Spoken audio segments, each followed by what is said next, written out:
আসসালামু আলাইকুম।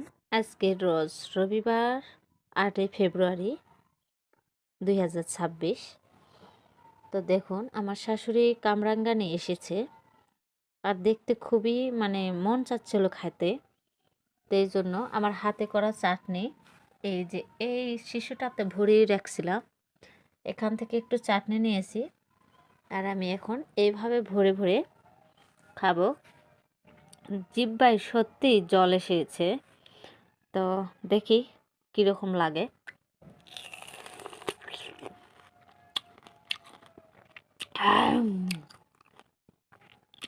অসাধারণ, বলার ভাষা নেই।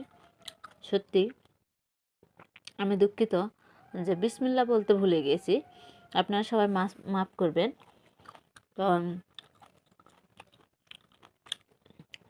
বিসমিল্লাহির রহমানির রহিম। এই যে আবারও নিচ্ছি, খাওয়া। বিসমিল্লাহ, আল্লাহু আকবার।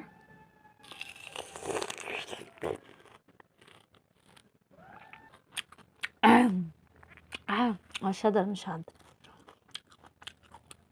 আপনারাও চাইলে এইভাবে চাটনি বানিয়ে রাখতে পারেন, আর যখন যে টক ফল সামনে পাবেন এভাবে চাটনি দিয়ে খাবেন, একবারে নির্ঝামেলায়। অসাধারণ।